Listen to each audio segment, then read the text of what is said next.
Ipinasok at ipinarada ng isang lalaki ang minaneho niyang motorsiklo sa loob ng Taal Basilica sa Batangas.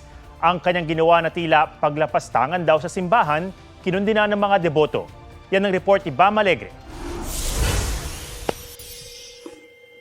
Parang highway lang na binaybay ng motorsiklong yan ang pasilyo ng Taal Basilica. Pagkaparada, bumaba ang babaeng angkas at lumakad palabas ng Basilica. Pero ang lalaking driver, dumiretso sa altar, nag-sign of the cross, Nagdasal pa eh. saka umupo sa upuan ng pari at pumalakpak pa.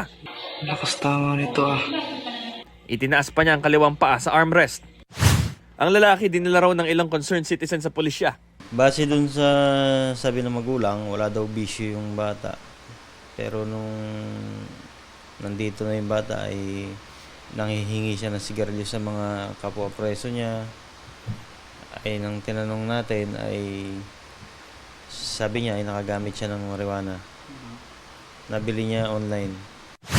Ito ang harapan ng simbahan. Ganito lang kababa yung hagdan kaya madaling naiakyat yung motorsiklo. Nagkataon din na bukas yung pintuan kaya naituloy-tuloy hanggang sa may looban sa lugar ng altar.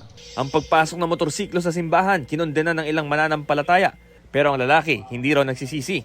Parang gusto ko lang po mabasbasan. Yun po. Yun pong gusto ko. Depende nila sa kanila kung masamang tingin nila sa akin. Dahil gusto ko mabago ang buhay ko. Ikaw hindi masama tingin mo sa inyo? Hindi nga, sumuko naman ho ako eh. Kung hindi ako sumuko, wala ako dito. Baka yung nagtatago na. Kakasuhan siya ng paglabag sa Article 133 ng Revised Penal Code o offending the religious feelings. Sabi pa ng pulisya, ang babaeng angkas ng lalaki, nobya niya na hindi rin daw inakalang didiretso sila sa loob ng simbahan. Ang motorsiklo hiniram lang daw ng suspect at naibalik na raw sa may-ari.